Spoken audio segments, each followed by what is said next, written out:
Alhamdulillah nahmaduhu wa nasta'inuh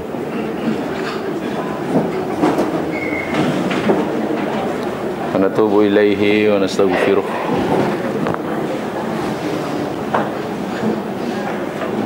na'udzu billahi min syururi anfusina wa min sayyiati a'malina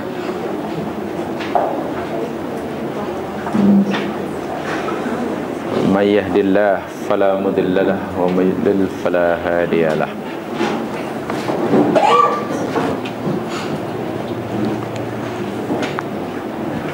Raditu billahi wa rabba bil islami dina wa bi Muhammadin nabiyyi wa rasulah.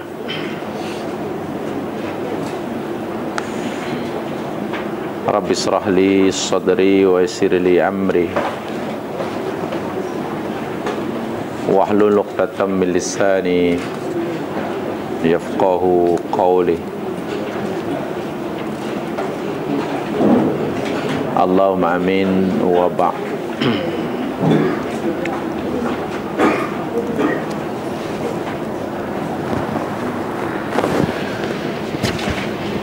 Ikhwanil muslimin azzakumullah.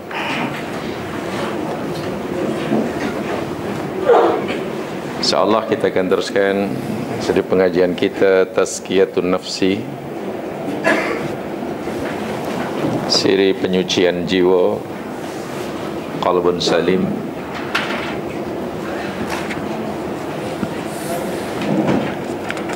Dan pada siri lepas kita pelajari sifat Al-Mahmudah yang ke-9, yakni Al-Qana'ah.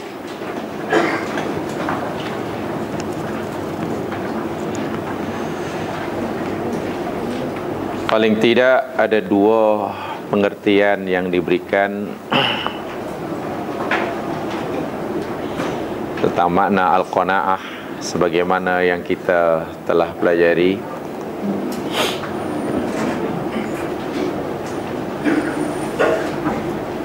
Yang pertama, memberi maksud Al-Qana'ah ialah ar-ridha bima qasamallahu lana walau kana qalilah. Ridha dengan pembahagian yang Allah berikan buat kita walaupun ianya sedikit.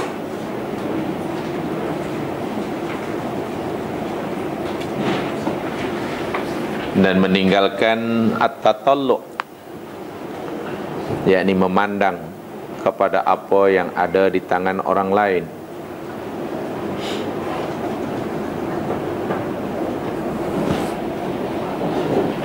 Tanpa mengurangi usaha dan ikhtiar untuk mendapatkan kurnia Allah Subhanahu wa ta'ala. Kalaulah pengertian qanaah ini yang seperti ini kita terima, ini bermakna qanaah boleh kita anggap sebagai lawan kepada tamak, kepada haloba, kepada rakus.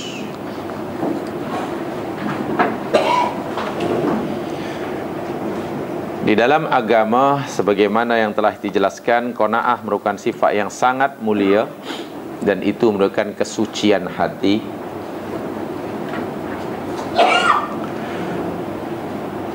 Kita bukan sekadar tidak boleh mengambil hak orang di dalam agama. Kita bukan sekadar tidak boleh mengambil yang haram di dalam agama. Bahkan kita juga tidak dibenarkan mengambil yang halal sekalipun, jika sekiranya ianya tidak kita perlukan. Ini ihsan. Walaupun mungkin mengambil yang halal itu harus dari segi fiqh dan hukumnya, tetapi dari sudut qanaah, mengambil sesuatu yang tidak diperlukan atau mengambil sesuatu yang halal sebelum masanya,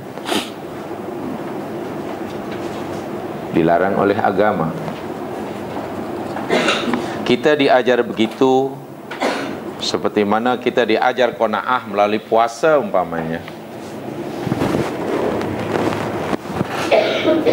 Daripada terbit fajar hingga terbenam matahari, kan kita dilarang untuk makan dan minum walhal. Makan dan minum itu halal. Halal, apalagi milik kita, hak kita. Tambahan pula, kita amat sangat memerlukan makan dan minum ketika itu. Tetapi Allah kata, jangan ambil sekarang, ambillah nanti. Coba, kalau yang halal sekalipun kita, bila Allah kata jangan ambil, kita tak ambil karena belum masanya, walhal masa itu kita memerlukannya. Bagaimana pula kalau kita mengambil yang halal sekalipun tapi kita tidak memerlukannya? Dan bagaimana pula jika kita mengambil yang haram walaupun kita memerlukannya? Lebih-lebih lagi mengambil yang haram dan kita tidak memerlukannya. Ini tingkatan-tingkatan. Orang qanaah akan ada cirinya kalau begitulah. Maka sifat qanaah nanti akan melahirkan sifat ithar. Ithar maknanya mendahulukan kepentingan orang lain daripada kepentingan diri sendiri, karena dirinya merasa cukup, sehingga apa yang dimilikinya, saya katakan tempoh hari, kalaulah Allah bagi 5, dia merasakan bahawa dirinya sebenarnya hanya memerlukan 3, sehingga yang 2 akan diberikan. Itu qanaah. Jika Allah bagi 10, merasakan dirinya hanya perlukan 7, maka yang 3 diberikan. Sentiasa mengutamakan orang ithar. Dan ini sangat-sangat dituntut oleh agama dalam kehidupan sehari-hari, lebih-lebih lagi dalam bermasyarakat, dalam pergaulan, mungkin dalam majlis-majlis berbuka puasa, dalam majlis-majlis kenduri, dalam majlis-majlis makan minum, dalam menaik kendaraan awam. Qanaah akan melahirkan sifat ithar. Kita duduk, ada orang lain pula berdiri, kita merasa dia nampaknya lebih patut duduk, akhirnya diserahkan tempat duduknya kepada yang lain. Nampak benda ini kecil, tapi itu sangat mulia. Tapi orang yang tak ada qanaah, dia duduk, ada orang lain masih berdiri, dia duduknya malah dikembangkan sehingga 2 seat untuk dia seorang, untuk baring. Itu tak boleh. Orang tu perlu duduk, dia nak duduk, kita duduk, ada 2 seat, kita malah baring. Ini aku punya. Ini dosa. Ada orang ingin sangat nak minum cendol, lama tak minum cendol. Masih ada 3 gelas cendol, ada lagi 2 orang belum minum. Akhirnya, mana boleh, 3 ini untuk aku seorang. Yang 2 tengok, yang 1 diminumnya, yang 2 dibungkusnya. Tak boleh lah. Itu tak boleh. Kan masih ada yang belum minum, bagilah dia minum. Lagi pula kan 3 gelas untuk 3 orang, apa 3 gelas? 3 gelas untuk 3 orang. Bukan malah. Tengok, kadang-kadang bukan dalam masalah kehidupan duniawi, dalam masalah ibadah, kita berdiri sembahyang, ruang tu sebenarnya masih kosong. Muatlah untuk seorang, kalau yang lain tu mau rapat-rapat sikit, sebab nampaknya yang ada itu pun belum rapat sangat, Bila dirapatkan, Masya Allah, mungkin masih ada ruang untuk seorang dua. Mungkin untuk 2 orang boleh kalau orang tu agak ramping. Tapi kalau tak ramping cukup seorang. Tapi orang nak minta, boleh tak ni minum? Kalau boleh, lagi dia kemana? Jangan. Itu tidak baik. Kita belajar tentang tazkiyatun nafs. Coba dilatih dari benda yang kecil. Apa untungnya kemudian kita baring sehingga makan 2 kursi, 2 seat, sementara yang lain memerlukannya? Ya duduklah silakan. Ini masih lagi 1, ada 2. Bolehlah barangkali ini ada 2. Boleh untuk bertiga lagi pula, kita bukannya besar-besar. Kan lebih baik begitu. Subhanallah. Seorang qanaah, orang yang suka berbagi. Nampaknya banyak sangat yang aku ada ini. Kenapa Allah bagi banyak? Aku hanya perlukan sedikit. Bagilah. Orang qanaah, orang sentiasa melihat yang dimilikinya, yang diberikan oleh Allah kepadanya, sentiasa melebihi daripada keperluannya. Sementara orang yang tak qanaah melihat apa yang ada tu kurang aja, sehingga apa yang sepatutnya diberikan pada orang lain diambil. Saya katakan tadi, tengok susunannya. Yang paling dasar, yang paling bawah sekali, tengok dalam puasa. Jangankan yang masa puasa kita dilarang mengambil yang halal. Makan, minum ini halal. Walhal kita memerlukannya. Tengah hari kan perlu makan, perlu minum, tapi kita tak nak ambil. Sedang halal kita perlu tapi tak ambil. Sebab apa? Allah kata jangan sekarang, masanya belum tiba. Dan kita patuh.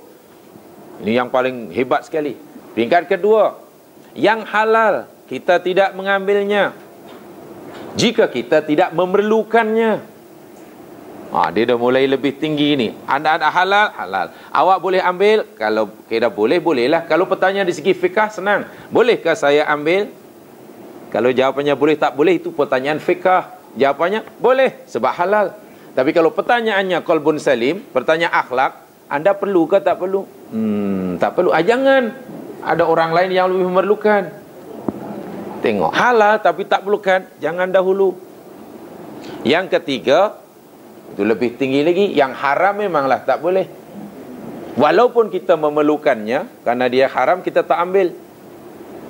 Kalau yang haram, jika kita memerlukan pun kita boleh ambil, apatah lagi dahlah haram kita tak perlukan. Manusia ni begini tingkatan dia. Dan di situ nilai hati kita di sisi Allah. Dapat menanamkan satu sifat ini sangat-sangat beruntung dalam hidup. Sangat-sangat beruntung dalam hidup. Jadi ini perlu difahami benar.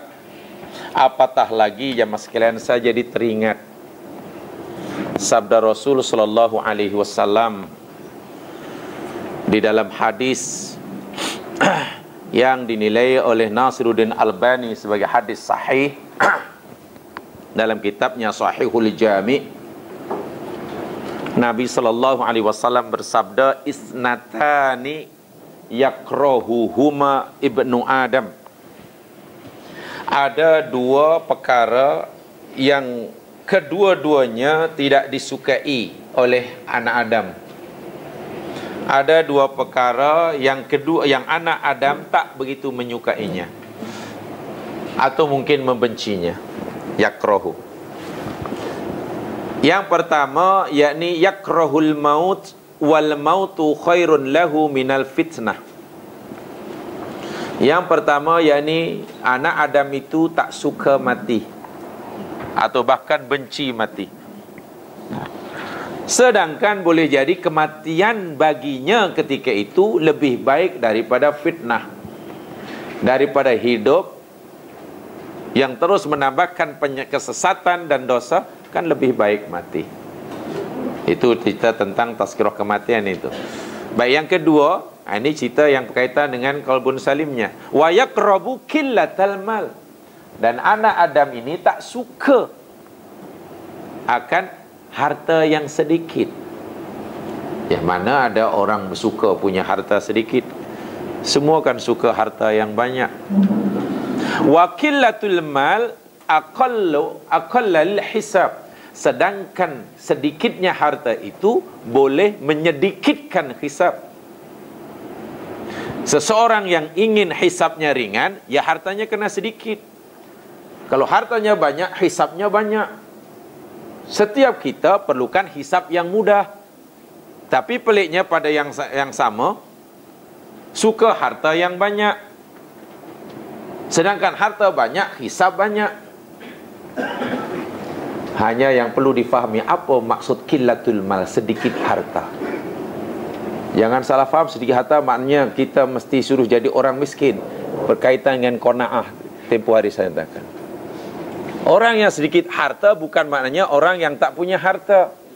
Orang sedikit harta yakni orang yang hartanya banyak. Allah bagi banyak, tetapi ia hanya sedikit memerlukan kepada harta tadi. Seperti mana saya kata tempoh hari dalam surah Ad-Duha yang kita pelajari, wajadaka ailan fa'aghna itu. Allah bagi 25. Dia mengadu pada Allah, ya Allah, kenapa banyak sangat engkau bagi 25? Hambamu ni hanya perlu 10, ya Allah. Kenapa engkau bagi 25? Lalu yang 15 untuk apa? Aku tidak memerlukan. Yang 15 ini, ya Allah, diberikan pada orang lain. Cari lagi, dapat lagi, merasa lebih lagi. Sehingga yang digunakannya hanya sedikit untuk dirinya. Sementara yang lain diserahkan balik kepada Allah. Orang seperti ini hisabnya jadi mudah. Bukan yang sedikit harta maknanya itulah yang dimiliki daripada lahir hingga mati. Bukan. Apalagi kalau orang miskin kerana malasannya. Lagi berdosa. Orang miskin karena malasnya berdosa. Yang dimaksudkan di sini sebagaimana yang dikaitkan qanaah, yakni anak Adam tak suka sedikit. Harta yang sedikit, walha yang sedikit itu, yakni meringankan hisab. Apa tak ringannya? Yang dihisab nanti yang ditanya hanya yang dipakai. Kamu pakai untuk apa? Untuk makan. Oh boleh. Untuk minum. Oh boleh. Untuk ini belanja anak sekolah. Oh boleh. Untuk ini boleh. Apa yang selebihnya serahkan balik kepada Allah. Dan cara menyerahkan balik pada Allah maknanya di jalan Allah. Di jalan Allah. Subhanallah. Dan bila seseorang memberikan sesuatu yang ia miliki atau yang Allah berikan padanya, diberikan balik pada Allah tanpa ada rasa takut. Takut kurang, takut miskin, takut susah. Nah, itu yang nanti akan sampai namanya az-zuhud. Bukan zuhud, yakni orang yang percaya ya kepada apa yang di tangan Allah daripada apa yang percaya pada tangan diri sendiri. Baik, walaupun penjelasannya masih agak panjang, mari sekarang jamaah saya ajak membaca ayat Al-Quran yang berkaitan dengan qanaah, muka surat 45 ini. Ya. Muka surat 45, yakni dalil-dalil tentang Al-Qanaah, dan saya tunjukkan di mana tempat qanaah dalam ayat ini. Poin-poinnya sahaja. Pertama, mari kita baca surah Al-Baqarah ayat 273 yang pertama. A'udzu billahi minasy syaithanir rajim. Lil fuqara'il ladzina uhshiru fi sabilillah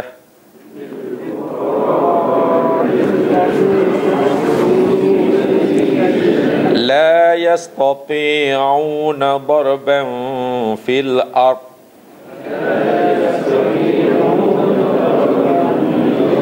yahsabuhumul jahilu aghniya'a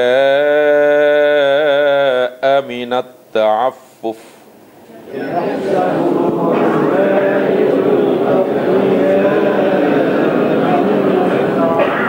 ta'rifuhum bisimahum la yas'aluna an-nasa ilhafa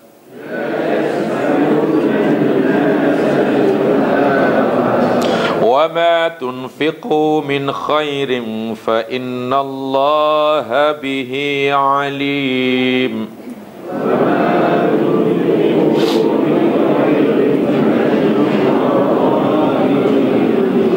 Sadaqallahul azim yang bermaksud.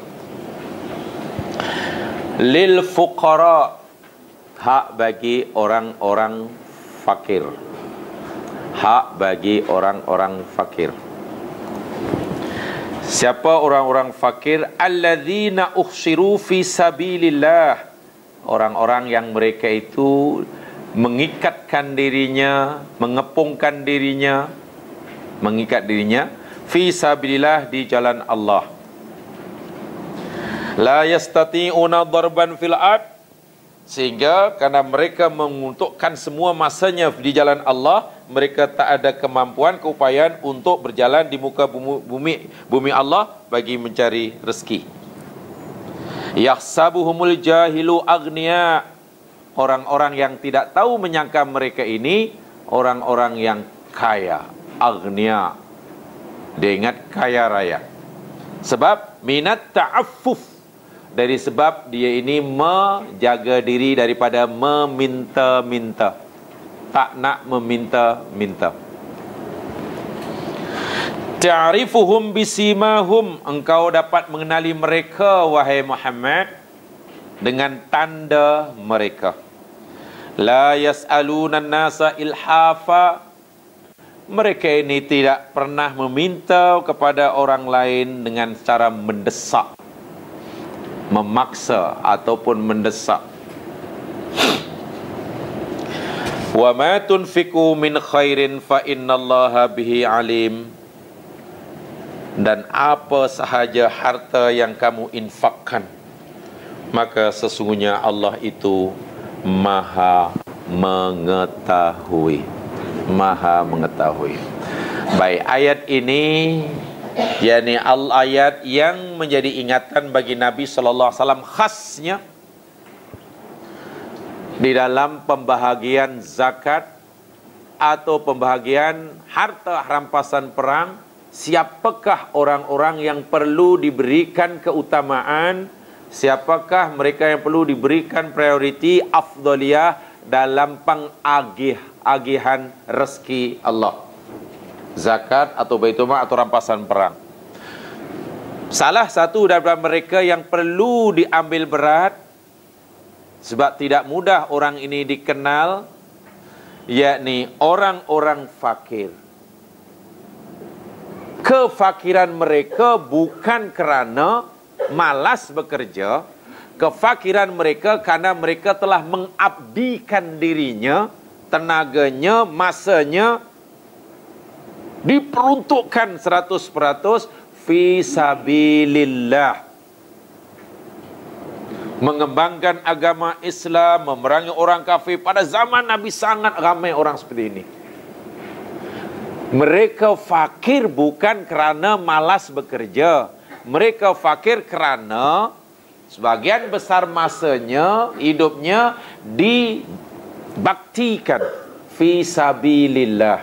Satu.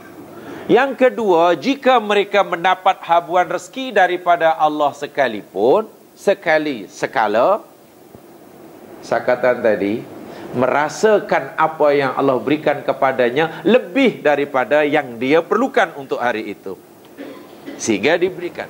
Orang seperti mestilah penampilan diri dia nampak memang orang fakir, sehingga masa untuk mencari nafkah bagi mendapatkan kehidupan yang mungkin lebih senang seperti mana orang lain, la yastati'un, mereka tak ada. Ini Allah menceritakan ini bukan perbuatan mereka itu salah, bahkan dipuji. Saya kata ayat ini panduan pada Nabi ketika hendak mengagih-agihkan kekayaan Allah. Yahsabuhumul jahilu aghnia. Ini yang peliknya. Orang-orang lain yang tak tahu, jahil maknanya tak tahu, bukan jahil maknanya bodoh ya. Orang-orang lain, masyarakat lain yang kaya, yang tak tahu, menyangka bahawa orang ini aghnia, orang kaya. Macam mana dia macam orang kaya? Minat ta'affuf. Sebab walaupun dia susah, karena ngam-ngam kan, hidupnya ngam-ngam, tapi dia minat ta'affuf. Dia menahan diri daripada meminta-minta. Tak pernah minta. ada tiupan nafiri untuk arahan perang, mereka ada di situ. Ketika Nabi di masjid jamaah, mereka ada di situ. Sentiasa ada, tak ada tanda-tanda yang orang tu susah lah, sibuk lah, tak ada. Sehingga ramai sahabat yang tak tahu, mereka fikir orang ini orang kaya kerana tak nak meminta ta'affuf. Walau bagaimanapun Allah bagi tahu Nabi, ta'rifuhum, sungguh pun dia itu pandai menyembunyikan kefakiran dia. Muhammad, engkau dapat mengenalinya. Ta'rifuhum, engkau kenal dia Muhammad. Bisi mahum, dengan tanda-tandanya. Ialah orang susah dengan orang senang takkan sama penampilan dirinya. Gaya cakap lain, gaya jalan lain, gaya duduk lain. Bersalam, berjabat tangan itu pun lain rasa dia. Orang yang selalu mengira duit dengan orang selalu pegang cangkul, lain jabat tangan, rasa lain. Tengok muka lain, orang ni duduk dalam ekon atau orang ni duduk umpamanya di bawah kelapa sawit, lain. Jadi Nabi kata, Allah kata, kau kenal Muhammad, tanda-tanda ada. Ada tandanya. Kau perhatikan orang ini. La yas'aluna nasa ilhafa. Mereka ni tak pernah mendesak minta pada orang. Dia lebih merasa ridha, merasa ini. Tapi taklah sampai peringkat kebuluran. Orang-orang fakir seperti ini, Allah katakan fakir ya, dan kefakiran seperti ini yakni satu kemuliaan.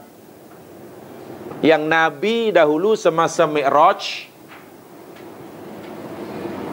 diperlihatkan kepadanya surga, atau lebih tepatnya Allah dah tahu surga itu macam mana, siapa penghuninya. Lalu pengetahuan Allah ini Allah berikan petunjuk, diperlihatkan kepada Rasul sehingga Nabi pun nampak walaupun benda itu belum berlaku. Wa attali'u ilal jannati, kemudian aku diperlihatkan kepada aku dan aku dapat melihat akan syurga. Wa wajadtu aktsara ahlihal fuqara, dan aku dapati kebanyakan penghuninya orang-orang fakir. Fakir yang macam ni lah. Fakir macam ni, bukan yang fakir yang malas kerja, yang kadang-kadang celik sihat. Saya pun tak faham lah. Ada orang buta, ya mungkin susah sikit kalau buta ya, sambil pegang tisu untuk dijual lah mungkin, atau untuk alasan meminta, saya tak tahu. Itu tak apa, kita maklumi. Tapi yang bawa tu celik, sihat, yang bawa beg boleh dikenal-kenalkan kepada orang. Wah, ini kalau hidup pada zaman Umar kena tala orang ni. Yang sihat tadi kena tala. Yang tukang pegang tangan dia kan gini. Nanti yang cakap yang buta yang jual tisu tadi lah. Tak maksud yang celik tadi kalau hidup pada zaman Umar kena tala. Ya. Islam bukan begitu, ingat. Tempoh hari saya nyatakan, kenapa Islam jadi buruk begitu ya? Saya sebagai peminta sedekah, dalam minta sedekah, saya tempoh hari, sampailah ada orang kafir pun bagi nasihat, pesan, wasiat pada anaknya, nak perlu agama apa pun silakan nak, jangan Islam. Dr. Syafi Antonio kan begitu kan, jangan Islam. Kenapa ayah? Orang Islam ni teruk. Selipar Jepun pun curi kat mana? Curi kat surau pula tu. Tak mampu ke boleh selipar? Subhanallah. Tengok, dia tak nak macam tu. Ni orang-orang ini namanya orang yang benar-benar qanaah. Tak qanaah, yang empunya diri tidak merasa miskin. Allahu Akbar. Yang empunya diri tidak merasa susah. Sebab baginya makan sudah ada yang dimakan, minum sudah ada minuman, sudah. Sebab keinginannya untuk dunia bagi kepentingan dirinya setakat itu. Kan Nabi pernah bersabda yang masihkan khairul ghina al-qanaah. Sebaik-baik kekayaan itu ialah qanaah. Yang satu di antara ciri dia, semakin kurang keinginannya kepada apa yang dimiliki. Orang yang semakin kurang keinginannya, itu mana semakin kaya. Sebab semua tak nak, kau nak, tak nak.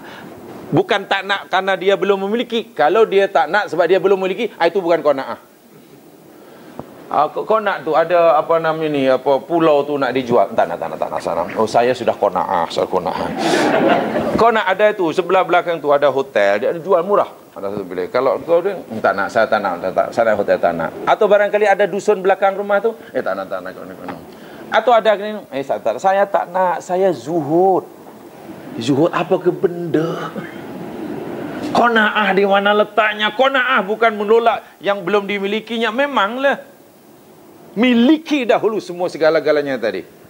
Usaha sungguh-sungguh miliki semuanya. Setelah miliki semuanya, ya tentulah kita akan tanya pada Allah, ya Allah, kenapa banyak sangat? Hambamu hanya perlu makan sesuap nasi, minum seteguk air, membaringkan badan untuk tidur hanya perlu, ya katil lah. Ya katil itu saja, tak payah. Okeylah, king size itu pun kira besar tu. Kenapa suka king size? Ya kita ni kan jenis banyak gerak bila tidur. Pada zaman Nabi, tidurnya jarang yang mengigau. Itu tidur dia, apa namanya, katil dia kecil-kecil aja, jarang yang mengigau. Sekarang umatnya tidur banyak mengigau. Itu kena king size. Jadi mengigau kan berdiri nanti berjalan kan. Wah, sekurangnya kalau tumbang pun masih di atas katil. Subhanallah. Dia tidak merasa miskin, dia tidak merasa fakir, tapi Allah kata, Muhammad, dia itu sebenarnya orang yang memerlukan bantuan. Tetapi dia itu tak mau meminta. Bukan karena malu, ta'affuf. Dia merasa tidak perlu, walau orang lain mungkin berebut-rebut. Tengok gaya hidup dia. Dia gini. Subhanallah, itulah qanaah yang paling tinggi. Jadi rupanya gaya hidup yang seperti itu bukan kerana keadaan, tapi karena dia sendiri memilih gaya hidup seperti itu. Dia merasa kaya, dia merasa bahagia. Orang tengok aja merasa susah. Bukankah itu satu kekayaan yang paling hakiki? Yang empunya diri merasa bahagia, tenang, aman, damai. Orang lain melihat, susahnya lah orang tu, susah betul lah. Kan orang lain melihat, susah. Kan lebih baik daripada orang lain melihatnya dia senang, tapi yang punya diri, kita tanya, awak ni senang ya orang, cuma banyak orang kan betul senang loh. Jawapan yang dia apa? Yalah, awak tengok senang, Tuhan aja yang tahu. Tuhan aja yang tahu macam mana nak rasa pening. Awak senang, di mana-mana boleh tidur. Saya ni, nak tidur pun persediaan 2 jam. Nak makan. Subhanallah, ini qanaah yang paling baik. Ini ramai zaman sekarang pada zaman Nabi ini. Jadi sekata ini, bukan ayat ini ada 2 sekali. Kalau kerana ayat ditujukan pada Nabi, ia sebagai garis panduan kepada Rasul SAW, kepada ulul amri, kepada kita sekarang yang megang kuasa. Tolong diperhatikan orang-orang ini. Sebab orang ini mungkin ramai masyarakat pandang, dia tu kaya tau, dia tu senang, sebab tengok tak ada apa-apa pun. Sebab itu Nabi kena siasat, kena cari, mau tahu apa hakikat sebenar. Sekaligus pujian Allah kepadanya, gelaran yang diberikan oleh Allah, bukan gelaran yang hina. Fakir. Fakir ni gelaran yang mulia di sisi Allah SWT. Sebab Allah yang bagi gelaran lil fuqara, sangat-sangat memerlukan. Sehingga nak mencari bekalan hidup untuk lebih layak, tak ada masa. La yastati'una darban fil ard.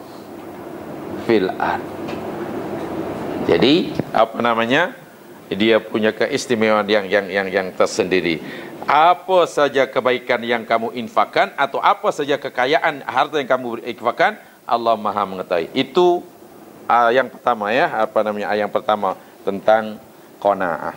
Baik, sekarang ayat yang kedua, surah Al-Qasas ayat 77 bawahnya tu. A'udzu billahi minasyaitonir rajim. Wabtaghi fima atakallahu ad-daral akhirah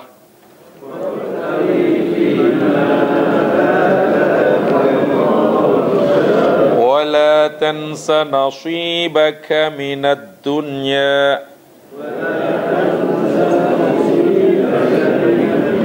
وأحسن كما أحسن الله إليك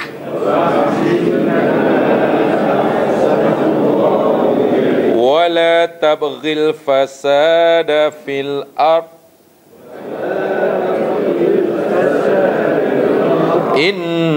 Innallaha la yuhibbul mufsidin.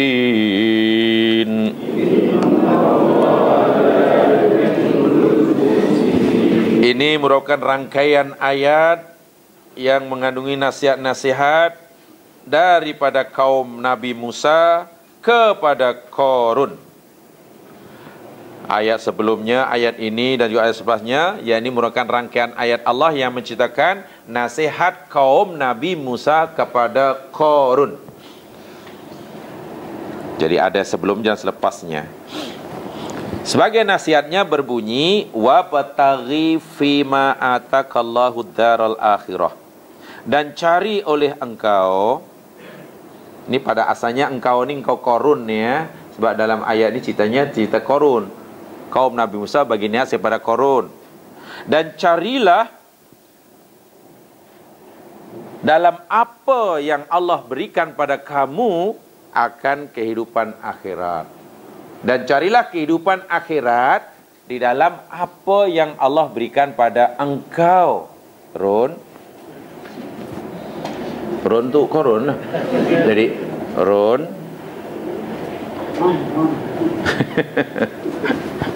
wala tansa nasibaka minad dunya, dan jangan engkau lupakan akan habuan engkau daripada dunia yang sekarang ini. Wa ahsin kama ahsanallahu ilaik, dan berbuat baiklah engkau sebagaimana Allah telah berbuat baik kepada engkau. Wala tabghil fasada fil ard, dan janganlah engkau mencari kerusakan di atas muka bumi. Innallaha la yuhibbul mufsidin, sesungguhnya Allah tu tak suka pada orang yang buat rusak. Baik, di mana sifat qanaahnya? Begini ya mas sekalian, ini sebenarnya telah saya sampaikan di mana-mana ya. Sebab saya sangat karena itulah dahulu yang diajarkan oleh pensarah saya bagian tafsir bab akhlak. Sebab dalam ilmu tafsir ni masa saya kuliah tafsir dulu macam-macam pensarah dia. Ada yang pensarah khas bagian ayat-ayat kauniyah.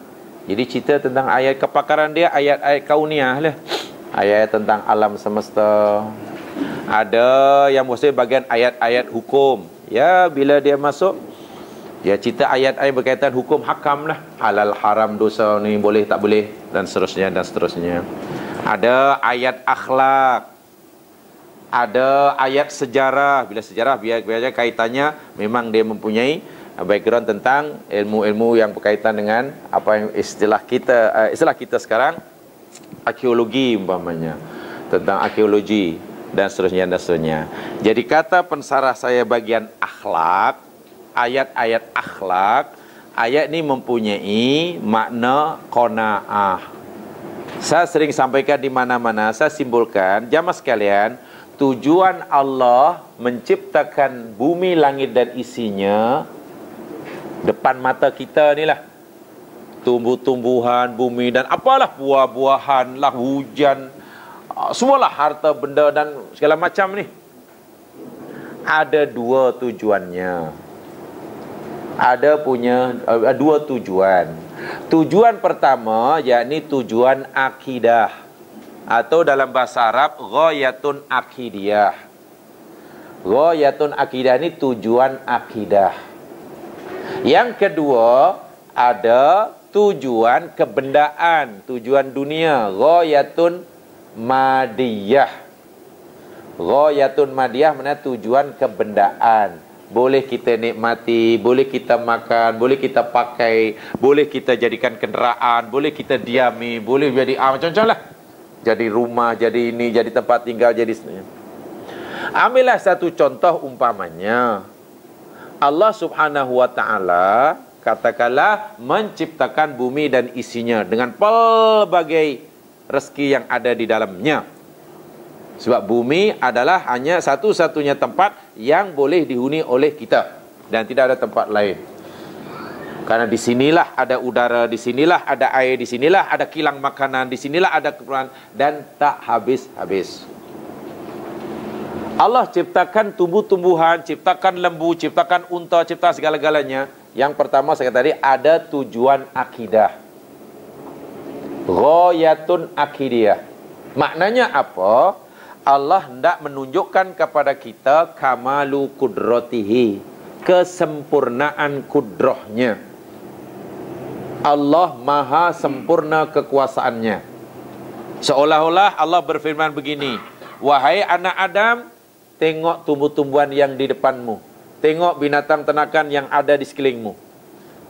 Aku cipta semua ini karena aku nak tunjukkan kepada kamu betapa sempurnanya kekuasaan yang aku miliki. Perhatikan betul-betul. Kita pun tengoklah mangga, durian, rambutan, pisang nangka, pisang awak, pisang raja, pisang rakyat, pisang apa namanya? Macam-macam pisang. Pisang emeh, pisang perak, pisang besi, pisang macam mana? Kan? Ada petai, ada tebu, ada cili api, cili hijau, cili pedas, cili tak pedas. Coba perhatikan betul-betul depan mata kamu ni. Aku nak tunjukkan kekuasaanku kepada kamu. Pastikan setiap ciptaan yang aku tunjukkan depan mata kamu, apapun bentuknya, membuat kamu semakin yakin kepada aku, semakin patuh pada aku, semakin mengesakan aku. Dipanggil tujuan akidiyah. Tujuan akidiyah. Bila ini telah kita rasai, jamaah sekalian, ya, alhamdulillah, akidah makin meningkat. Yang saya katakan tadi, ada ini cili pedas, duduk sebelah dengan tebu, tapi tebunya manis. Takkan tak nampak kuasa Allah di situ. Dan tak pernah silap pula cili tadi. Silap cari bahan makanan, tiba-tiba jadi apa pula, apa nama cili jadi manis, tebu jadi pedas. Allah sedang menunjukkan kuat. Kita hanya kata subhanallah, subhanallah. Atau dalam bahasa Al-Quran akhir surah Ali Imran kan kita hanya kata Rabbana ma khalaqta hadza batila subhanak faqina adzabannar. Ya Allah, kau tak cipta ini sia-sia. Ya Allah, ada hikmahnya, aku kagum. Ya Allah, aku sujud. Ya Allah, maha suci Engkau ya Allah. Tak kira apa pun yang dilihat, petai pun dia akan kata subhanallah. Itu ya. Lihat cili yang pedas, cili yang kurang pedas, cili yang busuk sekalipun, dia akan kata subhanallah. Tak reti nak cela. Karena memang itulah tujuan alam dicipta. Itu tujuan dia.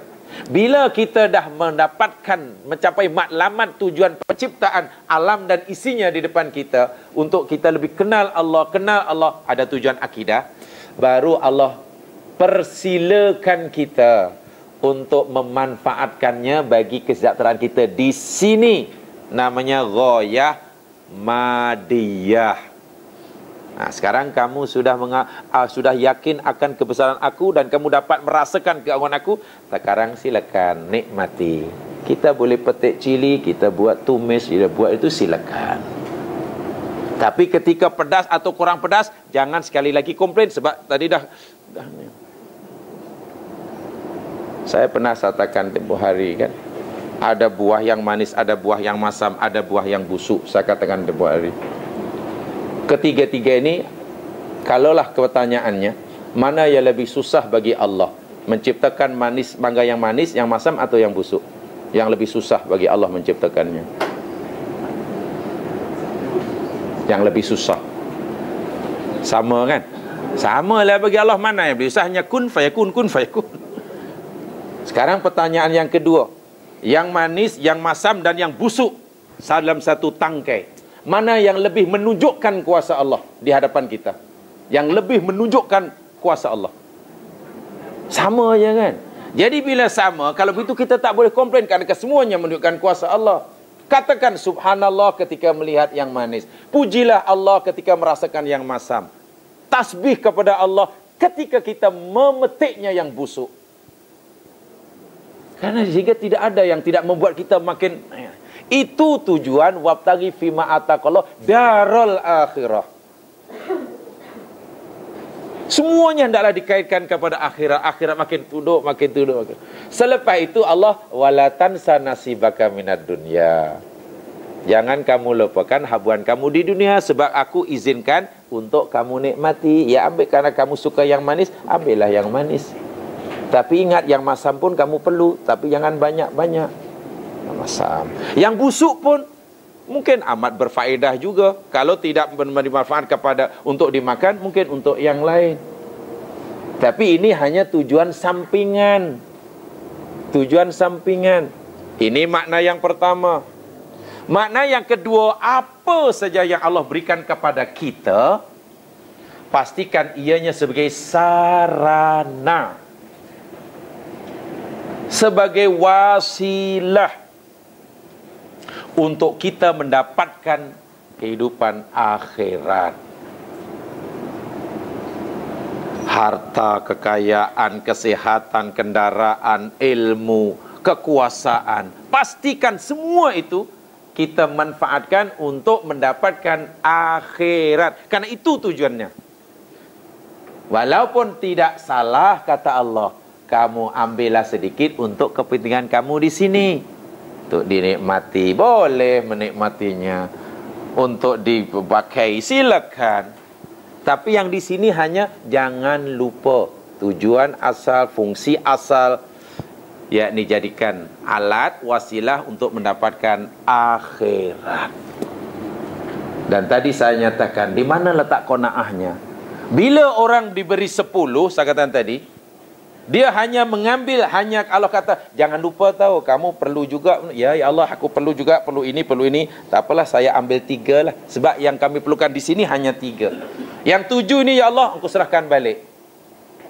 Kan begitu, sebab Allah kata, semua apa saja yang aku berikan pada kamu, jadikanlah wasilah untuk mendapatkan akhirat.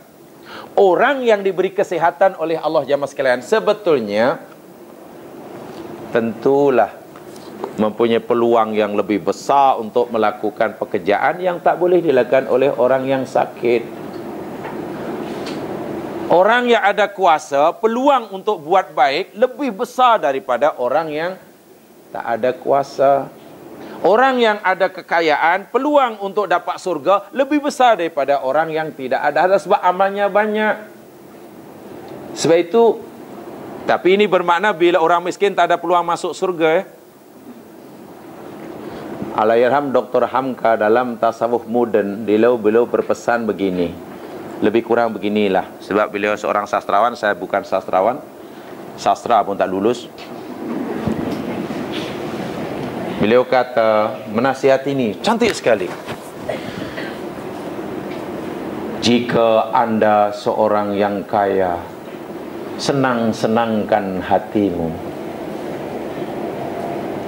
kerana Allah telah membuka jalan yang lebar bagimu untuk ke surga. Boleh buat itu, buat itu, buat itu, buat itu, kan? Ya kan? Oleh perintah agama dapat dijalankan dengan sempurna kalau kaya. Dan jika engkau orang yang miskin, senang-senangkan hatimu, karena dengan kemiskinan kamu, kamu terbebas daripada kedengkian orang, katanya.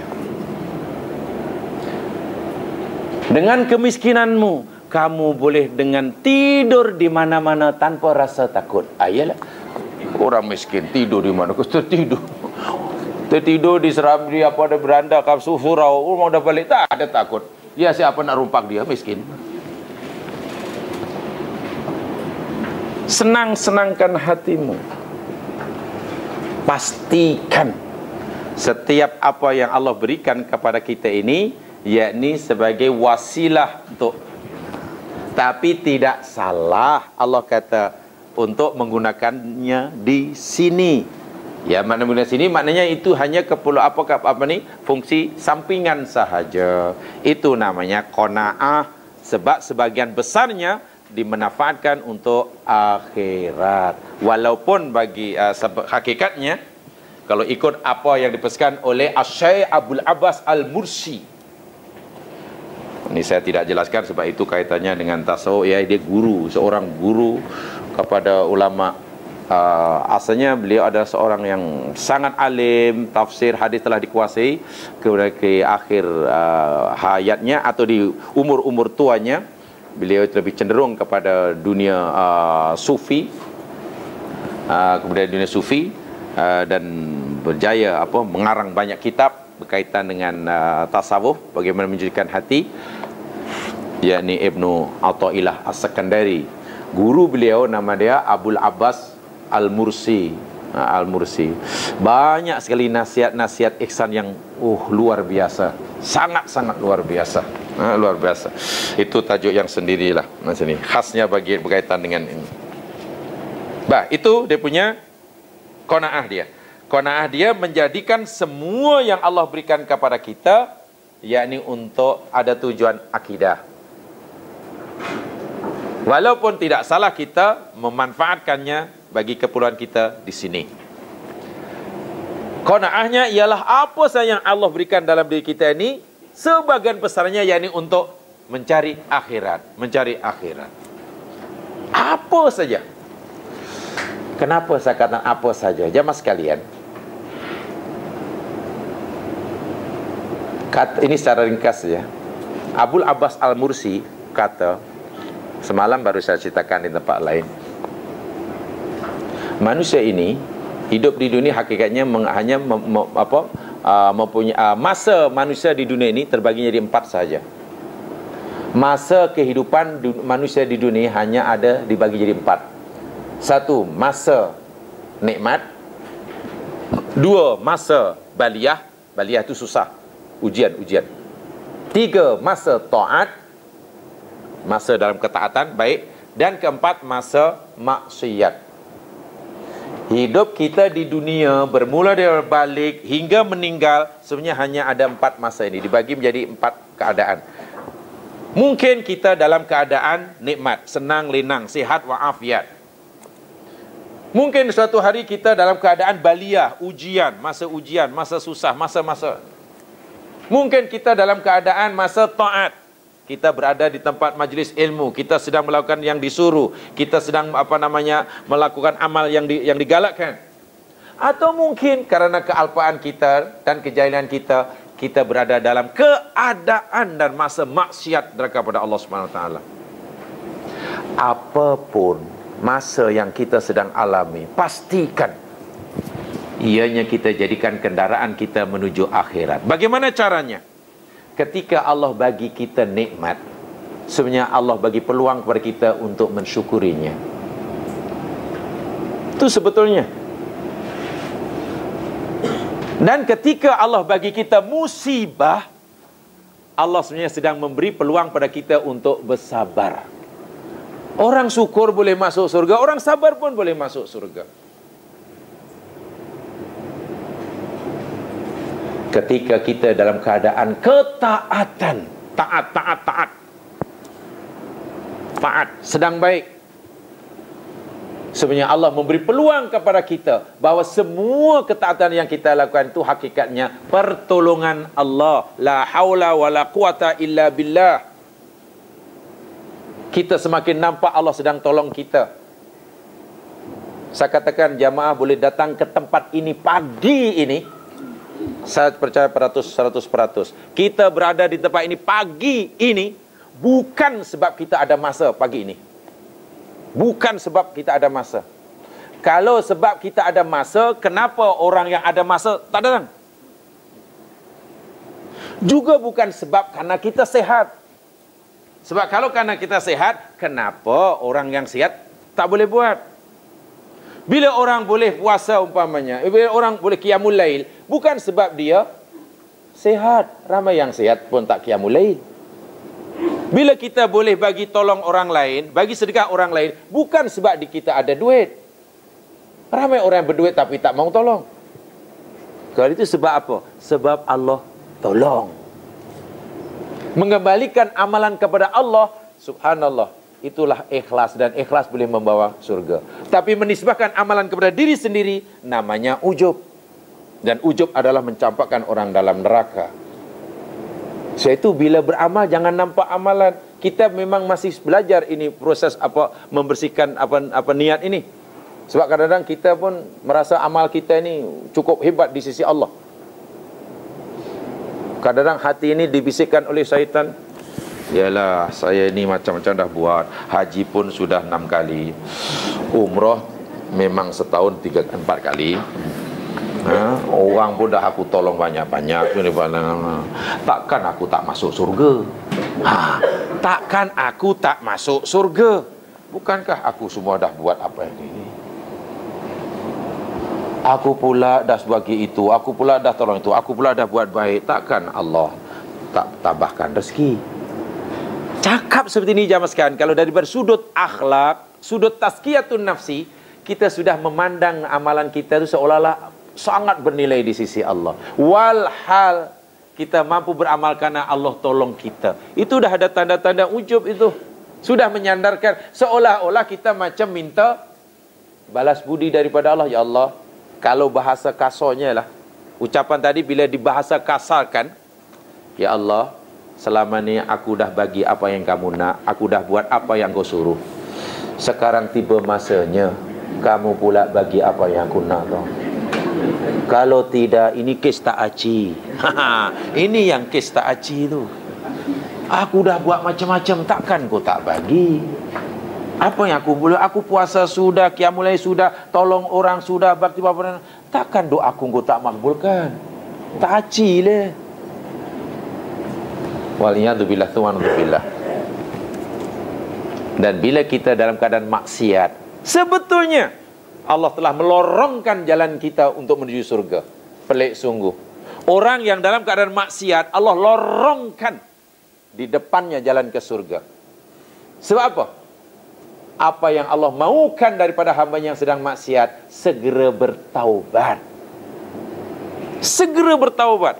Dan bila orang ada keinginan untuk bertaubat, takut akan dosanya, dan sanggup melakukan apa saja, janji mendapatkan pengampunan Allah, surga tu jamaah sekalian. Jangankan dosa yang kecil-kecil, dosa yang besar, dahlah dari segi kuantiti banyak, dari segi kualiti besar-besar. Bunuh orang tu kualiti dosa besar tu. 100 nyawa yang dibunuh, waliyadzubillah, tu'anubillah. Tengok, kurang banyak, kurang hebat macam mana? Hebat. Tapi kerana orang tadi ada baki umur, dan yang dia fikir, yang dia nak satu aja, macam mana supaya dapat pengampunan Allah. Dia sedang dilorongkan rupa-rupanya, digerakkan hatinya, menyesal, kecewa, keinginan yang meluap-luap untuk mendapatkan pengampunan Allah. Dan setelah dilorongkan jalannya, dia pun lalu di jalan itu, belum pun sampai ke destinasi yang tuju, mati. Diterima oleh Allah apa? Sebab itu bila kita sakit, jangan segera minta sembuh. Ya iya. Bila jamaah berniaga dan rugi, jangan segera minta untung. Tak, saya bicara dari Qalbun Salim ya. Saya tidak bicara dari ini. Kenapa begitu? Sebab ketika kita rugi, ketika kita sakit, sebenarnya Allah sedang beri peluang pada kita untuk sabar. Bayangkan kalau kita yang kita minta, dahlah kesabaran tak ada, kita asyik minta cepat sembuh, cepat sembuh. Peluang, terlepasnya peluang untuk sabar, ini kerugian yang sangat dahsyat jemaah sekalian. Dan Allah Maha tahu mana agak-agak amalan yang boleh dilakukan oleh hambanya. Oh, untuk hambaku ini nampaknya jalan yang ke surga baginya, aku bagi dengan kesenangan. Sebab dia nampaknya lebih pandai mensyukuri nikmatku. Oh, yang hambaku ini nampaknya jalan yang mudahkan dia masuk surga, yakni dengan kesabarannya. Sebab kelebihan dia dalam bersabar, aku bagi dia ujian. Allah tahu apa yang terbaik bagi hambanya. Ada sahabat, ada jamaah mengadu, oh dengan kecewa sekali Ustaz, saya betul-betul rasa kecewa, terkilan sangat tahun ini Ustaz. Ini kali yang dahulu, kali kedua katanya, kecewa, terkilan sangat. Sepatutnya tahun ini saya pergi haji Ustaz. Dan saya dapat panggilan, tapi masa itu disuruh uji jawaban iya atau tidak. Maknanya terima atau tidak. Oh, terima. Tapi masa itu dibagi masa dalam 2 hari suruh jawaban, dan masa itu saya sedang sakit. Saya sedang sakit. Kalau saya jawab ya, saya terima, macam mana saya sakit? Ya akhirnya terpaksa saya tolak. Tak boleh pergi. Sebab masa yang diberikan dalam 2 hari saja untuk jawab ya atau tidak. Akhirnya jawab, ya tolak sajalah tawaran pengaji. Setelah tolak, ia tak dapat pergi. Rupanya sakitnya tak lama sihat. Terkilan sangat jelas. Saya kata, di mana letak apa kerugiannya? Allah Maha tahu. Jalan ke surga bukan hanya melalui ketaatan, bukan melalui ketaatan. Jalan ke surga bukan sekadar melalui kesehatan. Mungkin dia ingin masuk surga, cepat masuk surga, kalau boleh pergi haji nanti ini, dan bila haji diterima tak ada balasan kecuali surga. Oh iya ya. Mungkin memang betul. Tetapi Allah Maha tahu, hamba-Ku nampaknya jalan yang paling mudah baginya untuk ke surga bukan pergi haji sekarang ini, lalu Allah pilihkan sakit. Coba kalau sakit tadi sabar, pun masuk surga juga. Malangnya kawan saya tadi tak menyikapinya untuk sabar, mengeluh asyik. Kecewa sungguh lah, ya apalah nasib ni katanya. Tak boleh begitu. Habis sekarang dah sehat, maknanya sudah rugi. Ruginya apa? Ingin haji, Allah tutup peluang. Allah bagi peluang untuk sabar, terlepas begitu sahaja. Lalu untuk apa hidup kalau hanya melepaskan peluang itu? So itu orang yang sakit tidak akan dengki pada orang yang sehat. Orang yang rugi tidak akan dengki pada orang yang beruntung. Saat masa rugi itu akan, subhanallah, nampaknya tempoh hari saya diberi peluang oleh Allah untuk bersyukur, mungkin belum mampu bersyukur, masa untung banyak. Wahal jalan ke surga terbuka. Tak apa sekarang, hamba-Ku ini aku bagi peluang untuk masuk surga kali kedua, tapi melalui jalan sabar. Sepatutnya sabar dulu. Dan Allah Subhanahu Wa Taala dah berjanji Quran, bila dibagi nikmat, lalu hamba itu bersyukur, tak payah minta tambah nikmat pun Allah akan tambah sendiri. Betul? Bila orang dibagi musibah, kemudian dia bersabar, kemudian dia mengaku berdosa, minta ampun, mungkin karena kesalahannya, tak payah minta dihilangkan musibah, Allah sendiri akan mengangkatnya. Nabi Yunus kan musibahnya sangat besar jemaah sekalian, telan di ikan apa? Itu bukan sekadar rakyat biasa, Nabi musibah telan di ikan. Maknanya paling nanya lah tu. Masa dalam perut ikan, tengok apa yang dibaca oleh Nabi Yunus. La ilaha illa anta subhanak inni kuntu minaz zalimin. Itu ada diulang-ulang. Tiada Tuhan yang berasa melainkan Engkau ya Allah, Maha Suci Engkau ya Allah. Aku hamba-Mu ni zalim ya Allah, kami salah ya Allah. Engkau Maha Suci ya Allah, Engkau benar kami zalim ya Allah. Itu aja. Tak ada satu ayat, satu huruf pun yang dalam Quran yang menyatakan Nabi Yunus, walau bagaimana ya Allah, tolong cepat keluarkan ya Allah, bau tak tahan. Mana ada orang diuji oleh Allah telan di ikan kecuali Nabi Yunus? Kita ni pelik jemaah sekalian. Saya tak kata salah sebab saya tidak sedang cerita fiqh. Saya cerita qalbun salim. Tapi dari sudut qalbun salim kurang tepat.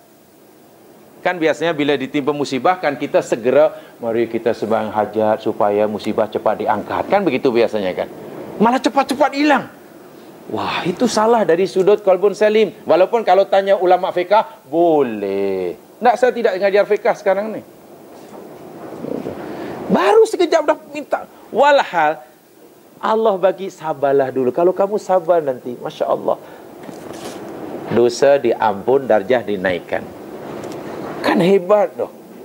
Bukan malah sembahyang hajat, sembahyang. Dan lagi pula sembahyang hajat sekarang ini sudah semacam budaya. Kalau tengok dalam sirah Nabawiyah dan sahabat Nabi, sembahyang hajat ni sebenarnya jarang-jarang mereka sembahyang hajat. Sekarang dah Sehingga seolah-olah macam perkara yang tak berbaloi pun sembahyang hajat. Yalah hanya sekadar cucu nak periksaan apa namanya ni tadika, itu pun sembahyang hajat buat apa? Ya Allah supaya cucu ni ya Allah dapat pelajar terbaik ya Allah cucu aku ni. Kumpul satu keluarga, mari kita sembahyang hajat. Lah remehnya.